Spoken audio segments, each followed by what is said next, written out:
Paramashivoham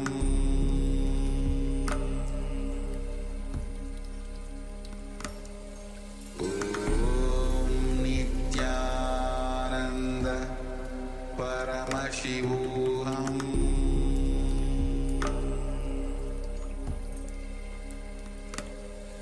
Om Nityananda Paramashivoham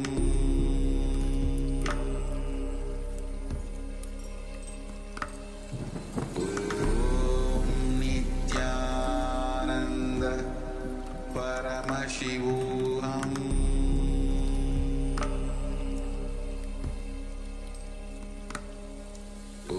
Om Nityananda Paramashivoham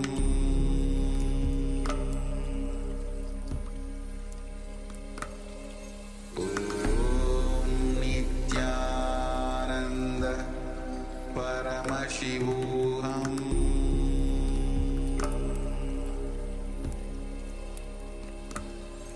Om Nityananda Paramashivoham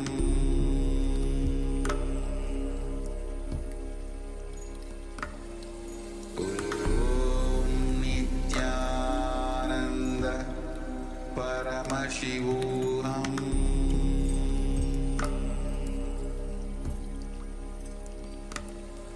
Om Nityananda Paramashivoham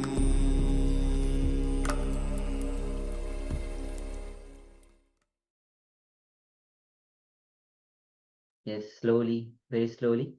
You can open your eyes. You can remove your eye bands if you have closed. Cover your eyes. And just take a moment and share what, if you want to share, please go ahead and share. Even if you don't want to share, that's up to you. You don't need to share. But if you wish to share, I'll recommend you to share. And please go ahead. Let's take a moment and share.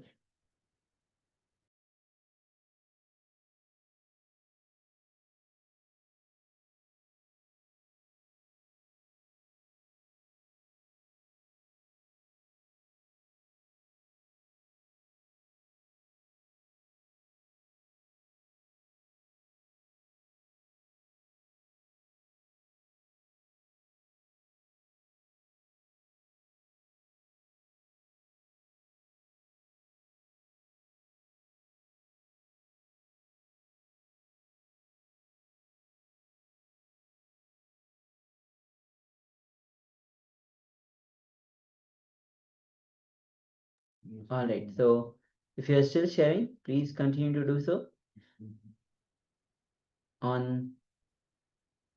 With this, we'll be entering into the next revelation by Swamiji, which is going to be on the how to harness the power of sound. Understand, sound is one thing. Actually, Swamiji reveals how his guru, Yogi Yogananda Puri, he used the power of sound in so many ways in his life. Actually, Swamiji tells lots and lots of stories about how he used the power of sound.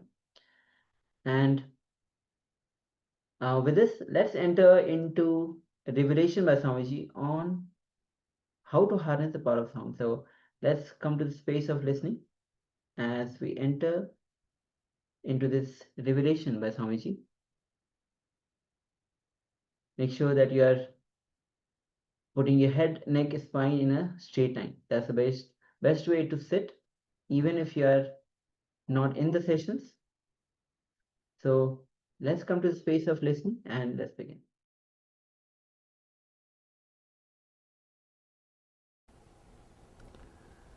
सदाशिवसमारम्भां शङ्कराचार्यमध्यमाम् अस्मदाचार्यपर्यन्तं वन्दे गुरुपरम्पराम्.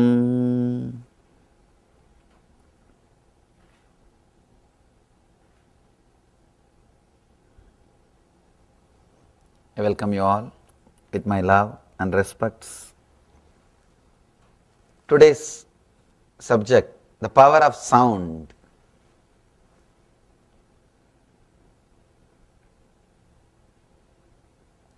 all the spiritual masters, enlightened beings, all spiritual traditions,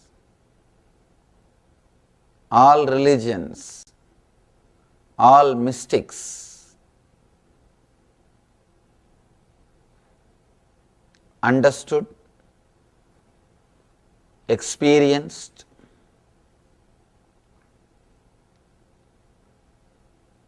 the power of sound.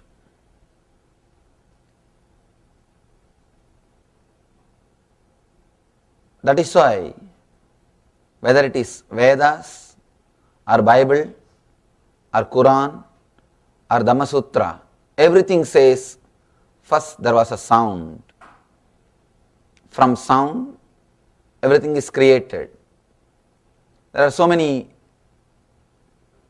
scientific researches proves the whole thing can be reduced just to vibrations, just to sound vibrations.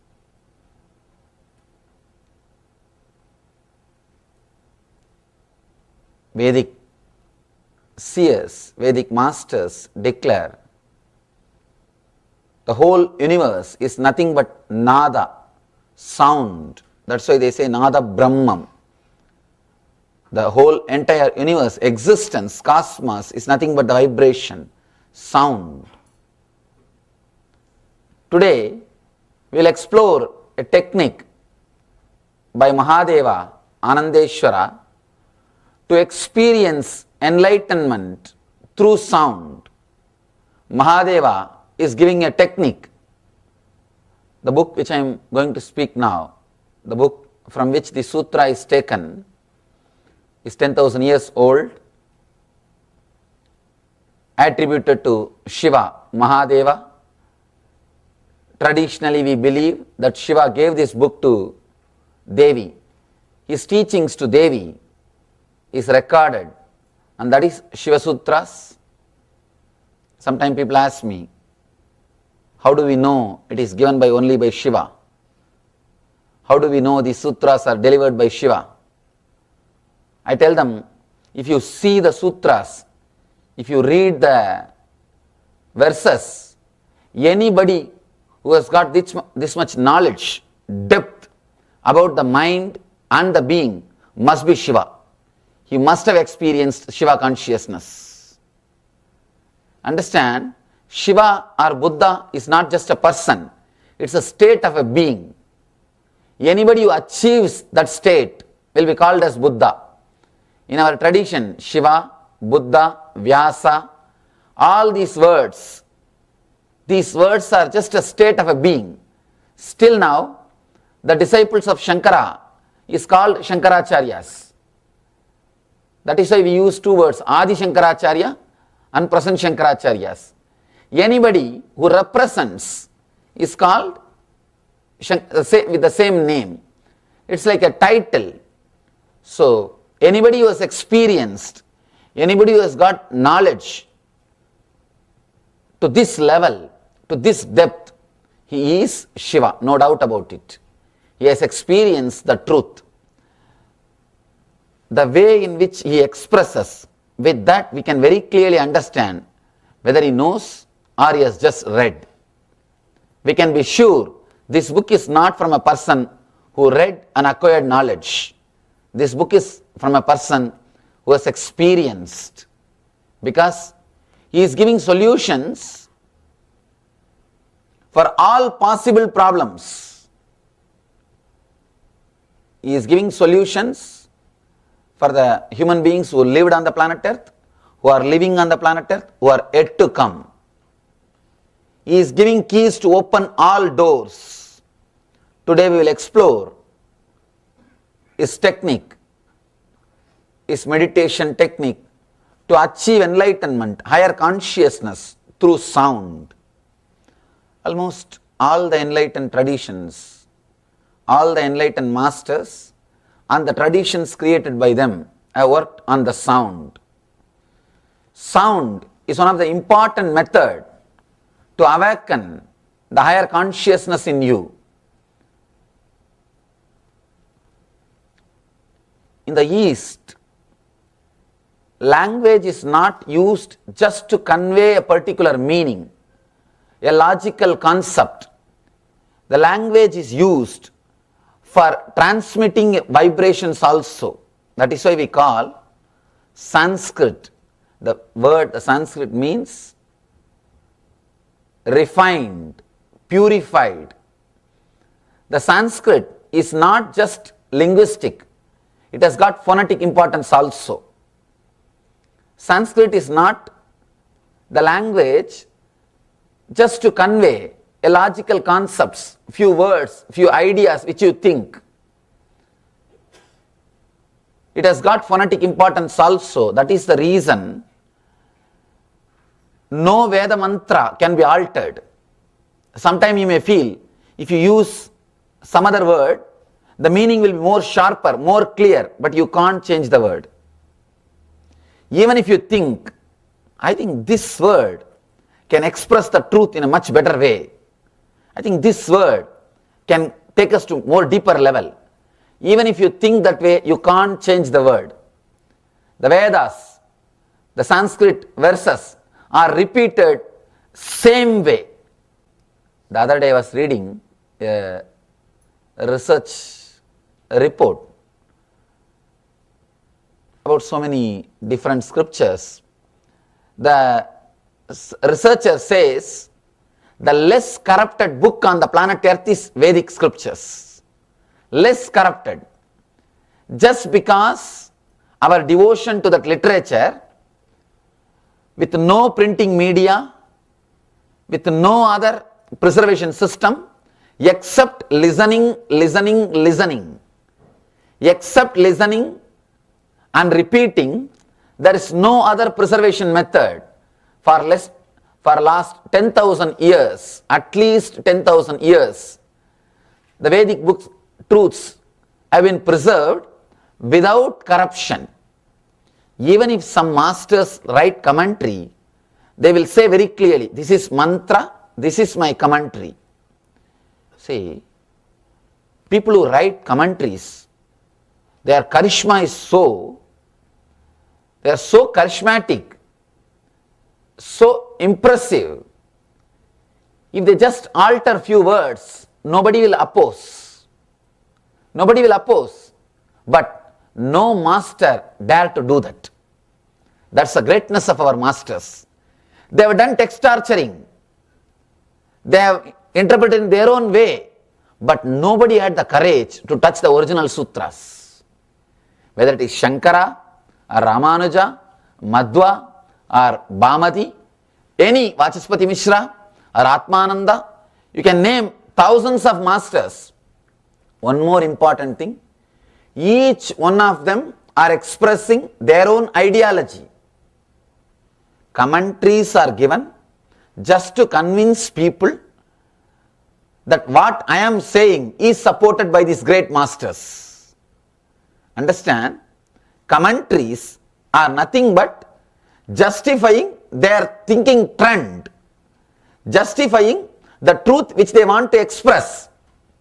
Shankara, Ramanuja, Madhva, each one of them wanted to convince people about their thinking trend, about their own way of expressing the truth. Each one of them have expressed in their own way. Each one of them were expressing in a different way. And if you see a little deeply, it will be funny. Sometime the same sutra, how many different meanings it can come, how many different meanings can be derived, can be taken out from same sutra, from same verse. Sometime not only it will be funny, it will be horrible. Really, I am telling you some of the insider secrets. These are all some of the insider secrets. You will be surprised. Some sutras being commented in a totally different way by Ramanuja or Madhva or Shankara. One more thing, these great masters have done a great service to the society. Same way they have created enough of problem also. Because these three people, the fight among these three people is the fight which is happening all over India still now. Still now, because each one is interpreting in their own way. But even with all this commotion, amidst all these problems, amidst all these things, nobody dared to touch the original sutras. Understand? Nobody ever had courage to touch the original sutras. Whether it is Shankara or Ramanuja or Madhva, they give the original sutras, then they give their own meaning. They interpret words, they take out some words, they add some words, they give their own meaning, they present in their own way, everything they do, but in their commentary, never in the original sutras. First, Shankara writes Bhashya, commentary, that is why he is called Bhashyakara. Then Shankara's disciple writes Vartika, Sureshwaracharya, he is called Vartikakara, means commentary on commentary. And the next comes Tika. Tika means commentary on commentary on commentary. By the time truth is lost.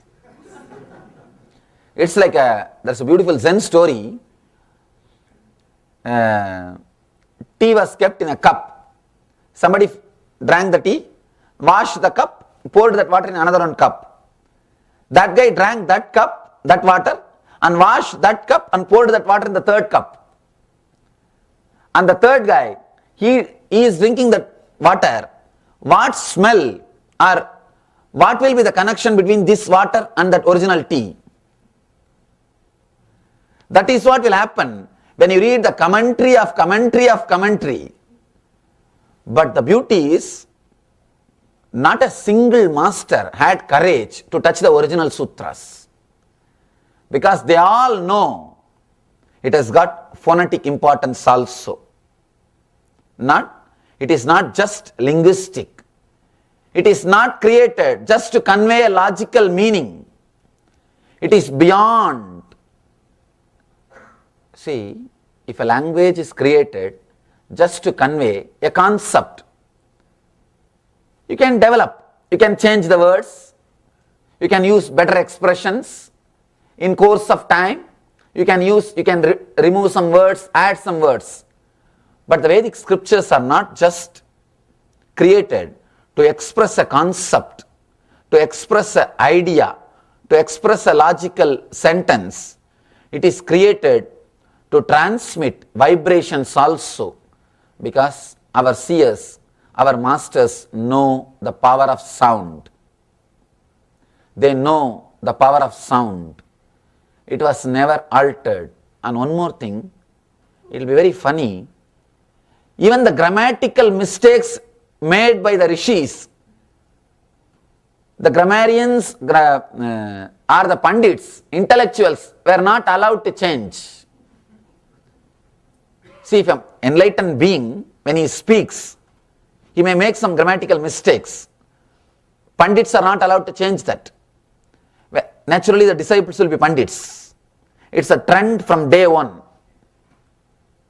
High intellectuals will be disciples. The fellow who is innocent, who doesn't know the language, who is not a big orator, he will be the master. Because he knows, he expresses the truth as it is, in a simple way, very raw words, doesn't even know the language, doesn't even know how things can be expressed. That's away from the time immemorial. That's the way the life was. You have all the right not to believe. Not once or twice, at least 20-30 times I have seen him playing with sound and creating that effect in the outer world. I was shocked. Just one sound, as if a stone is thrown, aimed at that bird and thrown. Just that bird dropped that fish and fell and died. As if a stone has hit that bird. I was shocked. It is too much. Same way, once I brought coconuts from temple. Usually in temples, they will break coconuts for worship. And these young boys, their only work is go and collect that and bring it. I used to run for that coconut. They will break in front of the temple. So I brought little coconut for him to eat. He is a poor eater. He eats maybe once in 3-4 days. Once in 3-4 days he will eat something. So I collected some coconut and brought. He wants to break that coconut and make it more smaller pieces so that he can eat. I tried to find some stones here and there. I was not able to get any stone. The stones were too big. He just took the coconut in the hand and made a sound as if it was hit by a hammer. Just a hammer sound. Understand? He took the coconut in the hand, through the tongue. He looked into the coconut, made a sound through the tongue, like a tuck. And the sound was so strong, the vibration was so strong, the coconut broke into pieces. Just pieces. Again, I'm sorry. It's too much, I know. It's too much. And too much to talk to a person who is born and brought up or who is living in the West to say all these words. You see, in the East I can tell all these words, people will simply connect. Because in every village there will be somebody. Every village will have one healer. Healer means for any small disease, people will go to that person, he will sprinkle some sacred water or chant some mantras, the kids will become all right. And I should tell you one more fact, one more important truth. My age is 30, 29 is completed, 30 running. In this 30 years, I went to hospital only once when I took birth. That's all. Only once. No allopathy medicine, no vaccination, no other injections, nothing. When I was taken, when I took birth, of course, mother went, I did not go. Once I came out of the hospital, over. See, it is not just me. I can say at least lakhs of people are there in India who live like this. If they fall sick, they go to some local healers, some pujaris, some temples, some priests. Still the tradition is there. We don't know how to justify or how to connect or how to logically present all those things. I don't know. I can only tell you the fact. Now it is up to you to analyze or connect or justify. You may give the reason, it is just because of faith or placebo effect.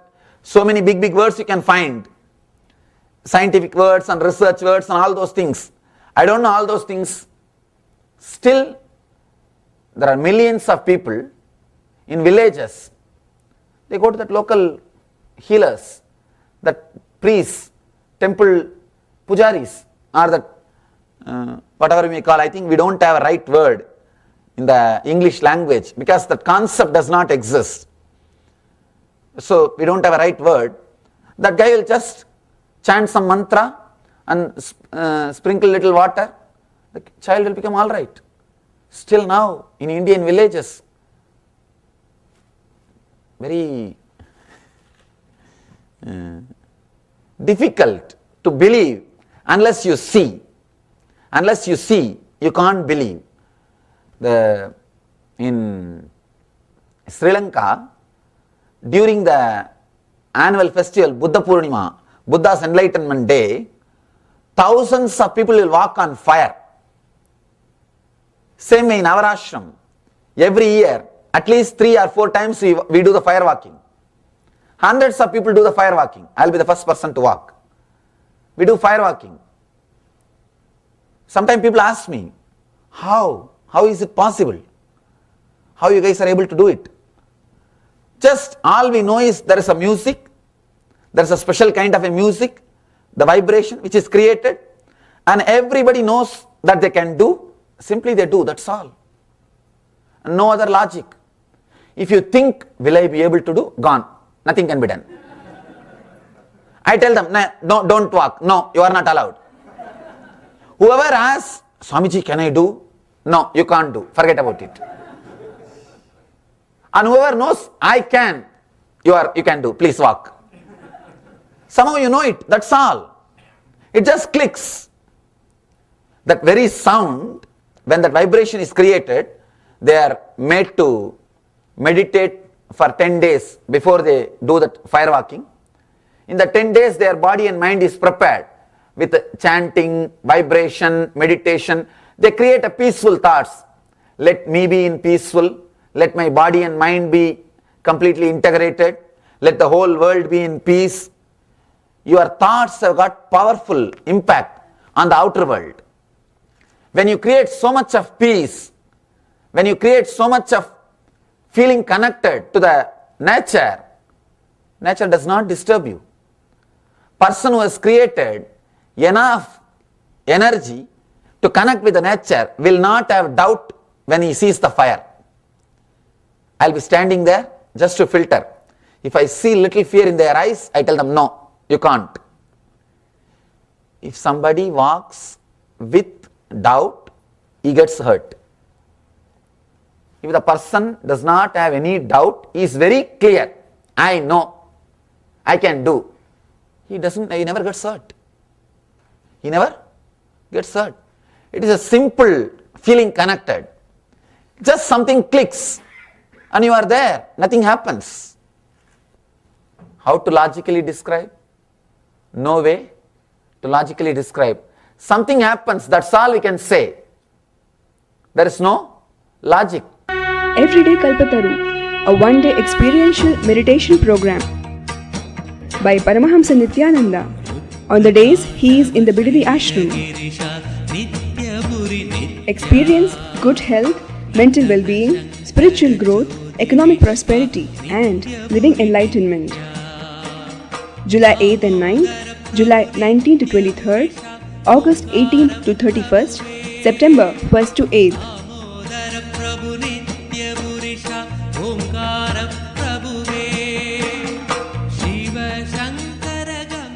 Contact 97422 03311 or 080-2720-2084.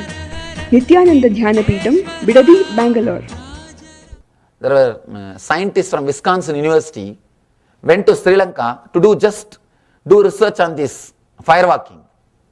How this is possible? It's not just 5 feet or 10 feet. Understand, 60 feet. 5 feet you can just jump. 2-3 steps you can just jump. It's not 5 feet or 10 feet. 60 feet. And at least 10 steps you have to put. Not 20 steps. Because you can't put 10 feet one step. Maximum you can jump 3 feet. Of course in the fear maybe 4 feet. Not more than that. So at least 20 steps you may have to put. And live charcoal, fire. Very strange thing. People are able to manage. And nobody gets burnt or and even clothes. Even the cloth which they wear. It's very surprising. Anyhow, but the scientists were not able to give any logical reason why it is happening. Because the scientists, they tried, they got hurt. They got burnt. They also tried, but they got burnt. You can't say, they were not able to give some clear idea why the Buddhist monks were able to walk and why the ordinary person, normal people are not able to do. They did all possible researches, the blood checkup or whatever they can do. Beyond body, there is something. Beyond the body, there is something which comes to play in that space. That's what we call power of sound, power of vibration. There's a particular music. And people even who walk on the fire, they can walk only when the music is created, when the vibration is created. Means your body and mind can be elevated, can be transported to a different plane of consciousness, different plane of existence by sound. Understand? The same person can't walk without that sound, without that vibration, without that mantras, without that chanting. But that chanting, he is able to walk. he is able to successfully do the ritual. He is able to go through. So, power of sound, the power of vibration, sound or vibration can transport you, can lift your body and mind to a different level of consciousness, to a different plane of existence. There are a few more incidents I can say which happened with this Raghupati Yogi, the great yogi. If he creates a sound like a dog, just small 2-3 sound, small, just like a small tuck tuck, he will create a sound. And I have seen 20-30 dogs that all over the area will come towards him. Whenever people bring food for him, he will eat little bit and throw everything else to the street dogs and all the animals which is living there. He will just create one sound. Usually if you call, the dog won't come. It will be afraid to come. It will be afraid to come. And you can drive the dog out, but you can't call it. Driving is possible, you can throw stones or shout, it will run away. You can't call. But I have seen, you will create a small sound, the dog will, all the dogs will run. And not only that, sometime I have seen, he will create a small sound, snakes will come. Just sound, few small sounds. It is not even like a sound, it's like a vibration. Just in the one corner, through the corner of the mouth, he will create that vibration. Sound, snakes will come, as if they are tied by a rope and being pulled. Just like that they will come. Usually snakes will go like yes, this way, they will move. But when he creates vibration, I have seen snakes will come straight, as if a rope or thread is tied and it is pulled straight. And not only the snakes or anything, same way the fruits from the tree, I have seen with my own eyes. If we are sitting in a tree, under the mango tree, especially with the mango tree and coconut tree, I have seen it with my own eyes. If we ask, Master, just get some mangoes, all you need to do is create a sound like a stone.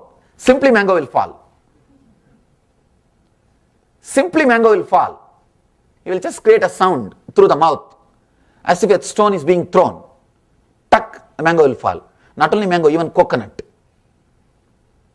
And breaking coconut also he knows. Just take it in the hand and create a sound. It looks very strange.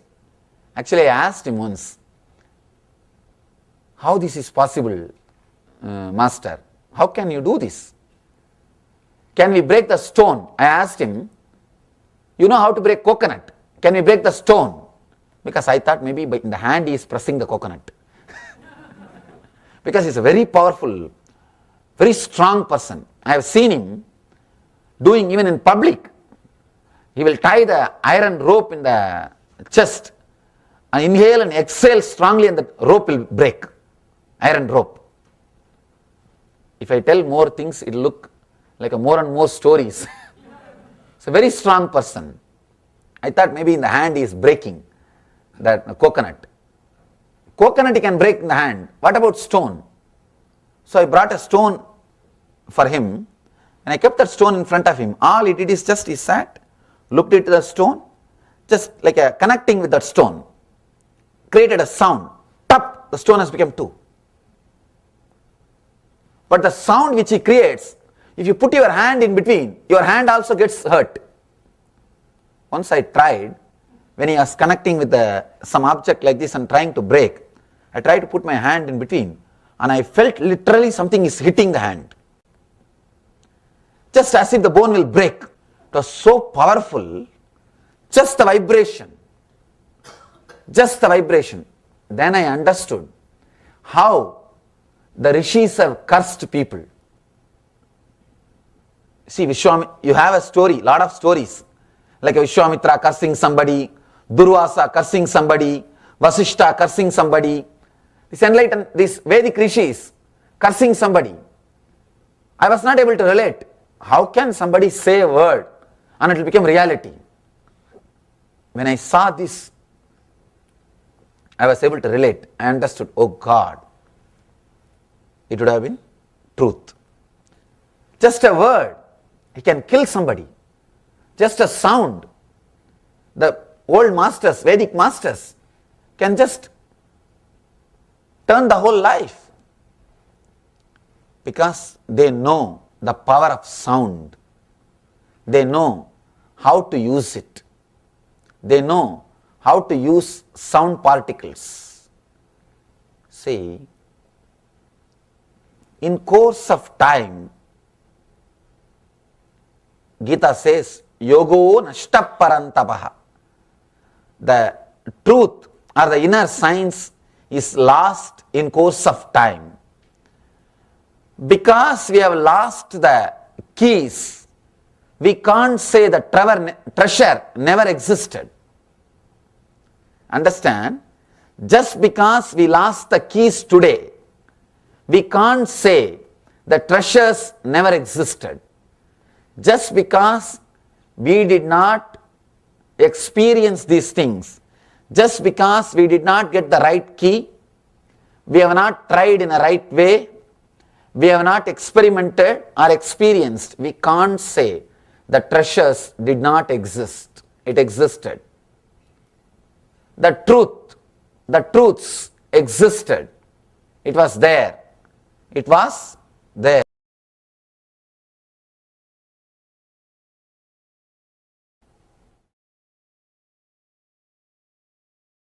Around 5,000 years ago, at the end of Mahabharat War, the ancient enlightened Hindu civilization consisted of 10,000 Hindu traditions, or sampradayas, that existed in 56 Hindu nations, 200 Hindu kingdoms, 1,700 Hindu provinces that covered more than 6 million kilometers square of Asia. The Supreme Pontiff of Hinduism, SPH, BHAGAVAN SRI NITHYANANDA PARAMASHIVAM, is the reviver of KAILASA, this ancient enlightened Hindu civilizational nation. KAILASA is an unbroken cultural, religious, historical, civilizational, and sovereign continuation and revival of multiple of these historical Hindu sovereign states and Hindu ecclesiastical entities.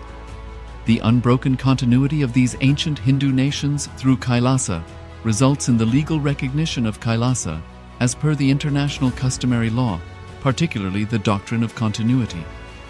The international law, the Doctrine of Continuity, implies that upheavals and revolutions within a country, changes in government, territorial adjustments, measures taken during military occupation, or other internal transformations do not negate the existence of the country, do not affect the legal personality and international obligations of the country or state.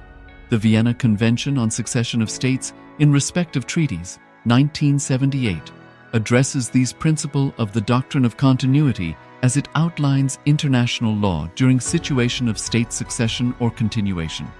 International law recognizes a state's legal personality by recognizing its identity. This perspective extends even during the period when the given state or country is annexed or occupied by a foreign power. Even in such cases, the legal personality of the state is considered to persist, enabling its subsequent re-establishment. Historical examples dating back to the 18th century include cases like Portugal and Genoa that were re-established after the Vienna Congress of 1815. More recent examples include countries such as Poland, Ethiopia, Czechoslovakia, Albania, and Austria that were re-established after World War II. Even when a nation is deprived of its territory, the nation continues to exist. Its sovereignty and international legal personality continues to persist. The Dalai Lama, as the spiritual and temporal leader of Tibet, exemplifies this principle. In 1959, the Dalai Lama was exiled and forced to flee. Despite the challenges faced, the Dalai Lama continues to advocate for the preservation of Tibetan culture and garners worldwide support for Tibetan autonomy on the global stage. Similarly, from 1309 to 1376, the Pope of Catholicism had been in exile in Avignon. Despite this, he was recognized as the head of state as well as head of the church and given full privileges of the position after their return to Rome. Even in 1861, much of the papal territories had been lost, leaving the Pope with no sovereign territory other than the papal residence and related buildings. Yet his temporal powers were still acknowledged. He was recognized as a head of state, and later, the Lateran Treaty of 1929 formally re-established papal sovereignty over the Vatican City. The Sovereign Order of Malta further exemplifies this principle, retaining international recognition as a sovereign entity despite the permanent loss of their territory upon Napoleon's invasion in June 1798. Despite such permanent loss of territory, the sovereignty and the international legal personality of the Sovereign Order of Malta continued to persist. Much later in 1894, the order settled in Rome and acquired two properties, the Magistral Palace and the Magistral Villa that received extraterritorial status. Today, the order maintains diplomatic relations with 112 countries, issues its own diplomatic passports, currency stamps, and vehicle registration plates, and has been granted observer status in the United Nations. All these examples of state re-establishment illustrate the principle of continuity of states, as per international law, that a state's legal personality persists over time. A nation continues to exist even after a complete loss of territory. A far more striking example is of the oceanic countries, which are under the threat of their entire nation being drowned and submerged due to rising sea levels owing to global warming. In response to such existential threat of climate change, Pacific Island nations, including Tuvalu, have enacted constitutional amendments and made international declarations affirming that their nation and their sovereign rights will continue to persist, despite their entire territory being lost to the sea. This proactive stance is highlighted in the Constitution of Tuvalu Act 2023 and the Pacific Islands Forum Declaration of 2021. The Supreme Pontiff of Hinduism, BHAGAVAN SRI NITHYANANDA PARAMASHIVAM, through the line of succession is the present 203rd Emperor of the Hindu Sovereign Kingdom of Surangi Samrajya. He was crowned on the 31st of December 2004 at the age of 26. Thus, by very same principles of the doctrine of continuity, through which the international legal personality of Portugal, Genoa, Poland, Ethiopia, Czechoslovakia, Albania, Austria, Vatican, Tibet, Sovereign Order of Malta, and several other nations has been recognized despite having undergone a period of exile, annexation, occupation by a foreign power, or despite loss of territory. The SPH Nityananda Paramashivam, through well-established legal and historical facts about the Hindu sovereign state of the Surangi Samrajyam, derives all sovereign rights and powers of the royal lineage of the Surangi Samrajyam as its 203rd sovereign emperor, from his inheritance and continuation of the unbroken succession of the kingdom of Surya Vamsa Surangi Samrajyam Sarvanapitha. Surya Vamsa Surangi Samrajyam, through unification with 20 other sovereign Hindu states and sovereign ecclesiastical, historical entities, became part of the United States of KAILASA, which thus became a sovereign, independent juridical state, with the SPH Nityananda Paramashivam as the sovereign. Just as how the oceanic nations like Tuvalu have safeguarded their sovereignty from the existential threat of total submersion by amending their constitution and asserting that. Yes. So Swamiji revealed on the power of sound. So we'll be entering into the meditation technique to tap into the power of sound. So we'll be starting with one of the words, and the verse goes as Prabhadi Samucharat Pyutlande Shunya Bhavanat Shunyaya Paraya Shakti Shunyatam Iti Bhairavi.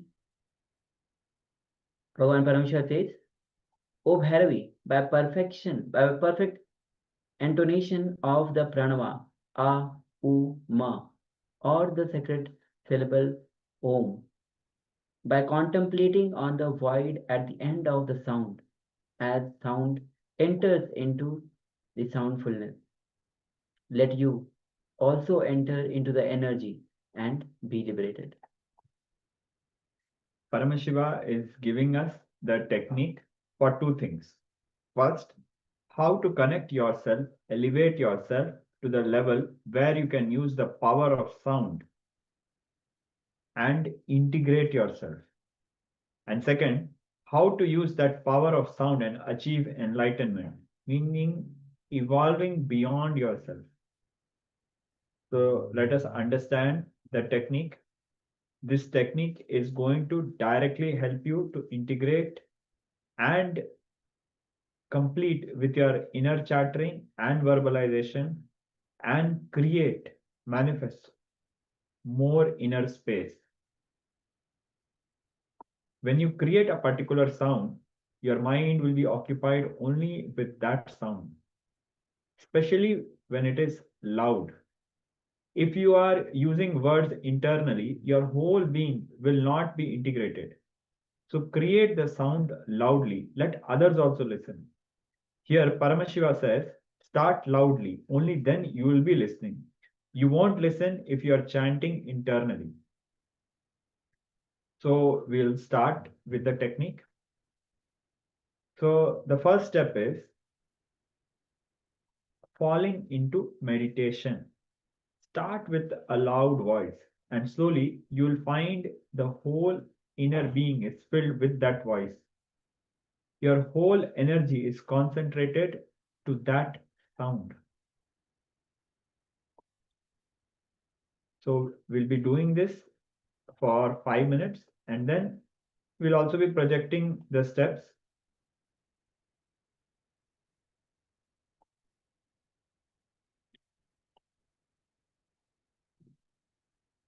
Yes, so let's enter into the first step. Once again, falling into the meditation, start with a loud voice, and slowly you will find the whole being is being filled with that voice. Your whole energy is concentrated to that sound. So let's begin with this first step. Then we'll be moving to the second step. Let's begin.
And now let's enter into the second step.